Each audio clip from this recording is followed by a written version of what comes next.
อย่างที่เกริ่นไว้ตั้งแต่ต้นรายการนะครับเก็บโลกมาเล่าวันนี้เราจะนำบทสัมภาษณ์พิเศษซึ่งเราเป็นรายการทีวีรายการเดียวเลยนะฮะที่ได้ไปสัมภาษณ์รัสเซลปีเตอร์สเป็นเดี่ยวไมโครโฟนชื่อดังของโลกเป็นชาวแคนาดาเชื้อสายอินเดียไม่มีชื่อแขกนะฮะนี่คือชื่อของเขาเลยรัสเซลปีเตอร์สซึ่งเขาประสบความสำเร็จอย่างสูงจากการใช้โซเชียลมีเดียในการโปรโมทผลงานของเขาเหมือนกันนะครับแล้วก็กลายเป็นสแตนด์อัพคอมเมเดียนที่มีรายได้ติดท็อป 10 ตามการจัดอันดับของ Forbes 2 ปีติดกันเลยนะฮะ 2009 กับ 2010 เนี่ยนะครับมาดูเขาพูดถึงคนไทยกันฮะว่าเขามีความรู้สึกอย่างไรกับกรุงเทพมหานครและคนไทยครับFirst time in Bangkok, Russell Peters' Notorious 2012 World Tour, May 3rd, Queen Sirikit National Convention Centre. Welcome to Bangkok. Well, thank you, Varin. This is not your first time. This is not my first time. But it's been 10 years, so it's kind of like your first time all over again. I like it. There's a lot of strangers out here. There's actually way more tourists than I imagined. Do they recognize you on the streets of Bangkok? No, a lot of the tourists you can tell they look like white people, but then they don't speak English. So, to me, that's an improper white person. What do you like most about Bangkok? You know, the people are very, very, very friendly. Like, they're not just friendly, like a lot of, especially for Asian countries, as far as a lot of Asian countries go, usually they're very stiff and robotic and very disconnected. But I find the Thai people are first of all, they're very happy, they're very friendly, and then they all have a nice sense of humor. And like, they're sarcastic too, just like I am. So it was great, it really is like sometimes even when they only speak Thai, like yesterday I went to go to MBK to get something done to my phone, and I had gone there the night before, but I went right as they were closing. And then I was like, I want to change this. I was there way early this time. So I want to change this, and the girl said in Thai, I understood her because of the way she said it, and she said in Thai that, why don't you just come back right when we're closing again like you did yesterday? But she wasn't being mean, she was being sarcastic and funny, and it registered that way, and it was actually made me laugh quite a bit. Well, you were only 19 when you performed as a comedian. First time I started, yeah. First time you started back in 1989. Correct, Mundo. Did you see it coming? You know, all the I didn't see anything fame coming. And fortune. Any plan B back then? There was no plan B. That's why I think I was so focused on going forward. And there was times where I would lose focus. You know, there was a period, I think 91, 92, where I just didn't do it for a year. You know, but it's not like anybody missed me in the game. It wasn't like, where did he go? Nobody cared that I had left or whatever. No, reason asking is coming from an Indian family like myself, like, you know, like there were like stereotype of career, like doctors. No, not my family at all. Not my family. Yeah, how did your father react to your career choice? There was no reaction because there was no Indian comedian before. So it's not like I could say I want to be like so-and-so. And he'd be like, oh, I said I'm going to be a comedian, and my dad just went, okay. But it was, I don't think it was an okay, like, yeah, go be a comedian. It was more of a, okay, I don't really know what that is, but, and I don't want to seem dumb, so okay. You know? So it's kind of like your child tells you he wants to be an astronaut. I want to be an astronaut. You're like, okay, you go be an astronaut. It's almost like he patronized me on that one. But how are you managing fame and you know, audience's expectation now that it's been 23 years? Well, fame I'm really enjoying. Audience expectations, right? Yeah, right? Nobody gets in this business to not be famous or for it to become a hassle. Like when people are like, oh, I can't do anything. I'm like, oh, poor you. Would you rather go back to where nobody knew who the hell you were? No, you wouldn't. So just enjoy it, dummy. You know what I mean? Stop being hypocrite, right? Yeah. Like you can't have everything. I love doing what I do. I love making people happy. But people's expectations sometimes, I mean, it depends. It's so individual, you know.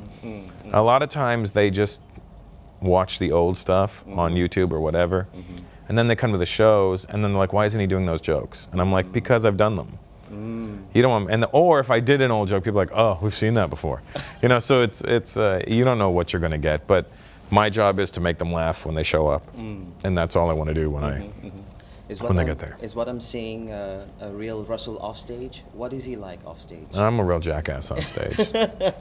You just caught me. Right, I just woke up an hour ago, so so I'm still a little. 2:30 p.m. in the afternoon. I'm still a little slow. Okay, yeah.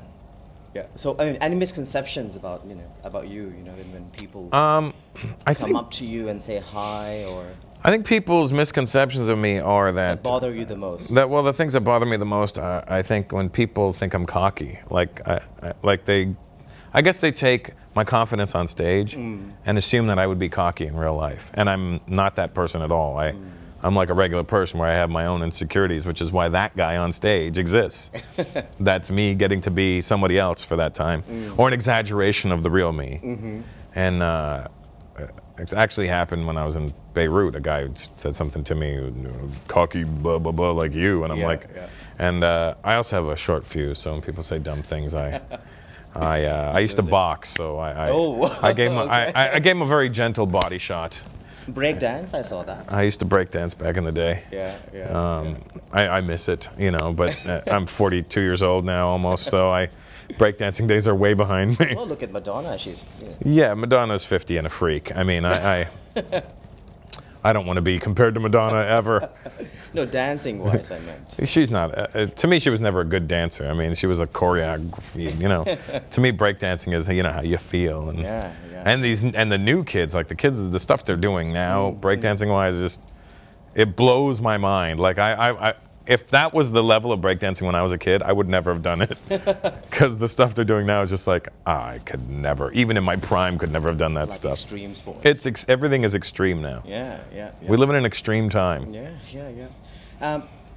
I have high respect for what you do, your materials. I mean, it's not easy, but any moment in the past that these materials or the jokes offended anybody, and how are you dealing with it? Well, funny enough, we were just in Dubai a month ago. Yeah. And I'd been to Dubai about 5 times. Yeah. And I've never been censored there. I've never been told not to say. The only thing you ever get told when you enter a kingdom is don't talk about the royal family. And that's understandable. And don't talk about the government. I get all that. You know what I mean? Don't talk about religion, don't talk about the royal family, don't talk about the government. That all makes sense to me. Do you know what I mean? There's no sense unruffling the feathers of people whose feathers don't need to be ruffled. So I understand that. So I never do that. And I didn't do this when I was in Dubai anyway, but I did a joke, and the CID, the Criminal Investigation Department, was at the show, and they deemed my show inappropriate and rude and offensive. Wow. But turns out the guy didn't understand what I was saying. Okay. He didn't know what I was saying. He was basing it off the gestures I was making. And I was like, it was a joke about sex or something, and I was making the motions, and this guy was like, he's making love to the air. It all got squashed eventually, but it was like it's always a misunderstanding. It's never that was really offensive. It's always this person didn't understand what I was saying. What about gender jokes or ethnic jokes? No, ethnic jokes, people come for that. Don't come for that, but I mean, they show up. They're like laughing at that. Oh my God, is that a gender ethnic joke? Oh, not like that. But no, people come to see me. They know what I do, and that's what they want to see. So, could you imagine if you bought a ticket to come see me? I did no ethnic jokes. You'd be like, I ordered steak and this guy brought me chicken. So, you could. I can do those other jokes quite successfully, and I do them in my act. My act isn't 100% cultural and ethnic jokes. They're in there as it happens, but it's not about that the whole time. Yeah. So, well, people refer to your style as observational comedy. How do you see it? It's observational, yeah. It's ethnically or culturally observational. It's more intricate than just man, why don't people turn off their indicator when they're, you know what I mean, like, or what's the deal with airplane food? It's not that kind of observational. It's more cultural observations.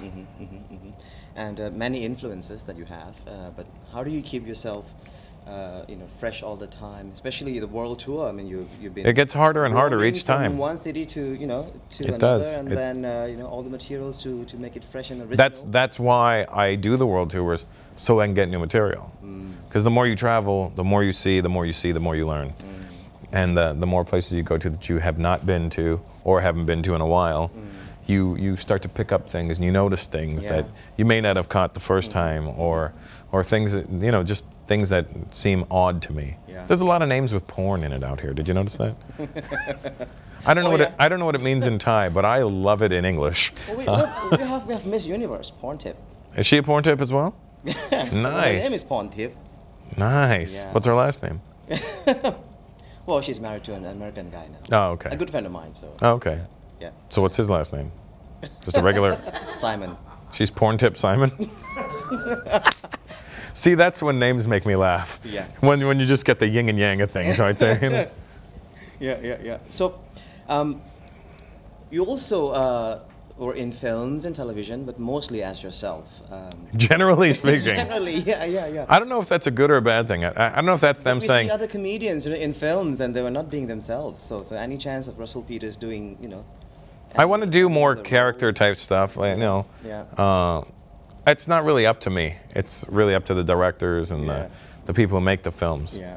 I mean, I have a lot of meetings. I go to a lot of meetings in LA, and oh, we love your stuff.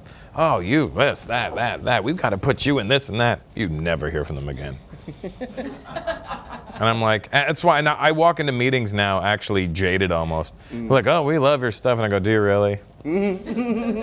Really, you love my stuff, or did somebody text that to you when you're reading it out loud? Yeah. So you see yourself as more of a Canadian or Indian? I think more of a Canadian. Yeah. I was born and raised there. I mean, it's kind of like you know what I mean? Yeah, exactly. You're an Indian, but culturally you're more Thai. Definitely. Do you know what I mean? The way you think, the things you do, the way you speak, it's more in tune with what Thai people would do. Yeah. However, Well, we're being judged. yeah, absolutely. Ethnically, you're an Indian, Yeah. and there's things about the Indian culture that you do and you love, we can't run away and you from can't it. run away from it. You know, there's no hairy Thai people. Look at that. You know what I mean? So any message to overseas Indians? The NRIs, Like us, as we like to call them. NRIs, The NRIs, just accept who you are. Don't try. A lot of Indian people, I find, the minute you take us out of India, we try to over-Indian ourselves. We try to do things more Indian than people in India are doing. Exactly. You go to an Indian wedding outside of India, Yeah. and they have like 1,000 people, and the groom shows up on an elephant. You go to India, 200 people, no elephant, where you can get an elephant. and it's over quick, and it's a nice meal and dinner. And Yeah. They miss home, I guess. well, they miss their skewed vision of home, because their vision of home is however old it was, like whatever year it was when they left. Say they left my parents left India in '65. If my parents had decided to cling on to India from '65, would you imagine how messed up I'd be right now? Thank God my parents just went with the flow in Canada. I mean, you mention him a lot in your jokes. Will we ever get to see him on stage? No, he's dead. Oh, I'm sorry. yeah. It's okay. I'm sorry. That's okay. You didn't do it, unless your name's Cancer. Is it? No. No, I actually used to do a lot of stuff about my dad, and then I did 3 DVDs with kind of no stuff about my dad, and now I've recently decided to bring stuff about my dad back in. Yeah. I started mining the things of him that I remember, and so I'm exploring that, and then I'm finding out that it wasn't just my dad who did these things. When I do the jokes on stage, it's every person in the audience goes, my dad does that. Yeah. So really, my dad is an example of every father in the You're a world. dad as basically. well. I'm a dad now as well. Yeah. So I talk about that. How are you as a father? I think I'm a pretty good father. Yeah. I'm a much better father than I am a mother. Thank God. My breastfeeding skills are terrible. Okay. Baby wakes up, there's a hair in my milk. Sorry. I don't even know where you got the milk from. Well, good luck for Thank your you. gig in Bangkok, and we look forward to welcoming you back. Thanks, Varin. Thank you very much. Thank you very much. Promise me something. Sure, anything, what? You'll never lie to me. I promise. And that's the first time we lie to you. First time in Bangkok. Russell Peters' Notorious 2012 World Tour, May 3rd, Queen Sirikit National Convention Centre. Sponsored by Muay Thai Life Assurance, Singer Corporation and BEC Taro Entertainment.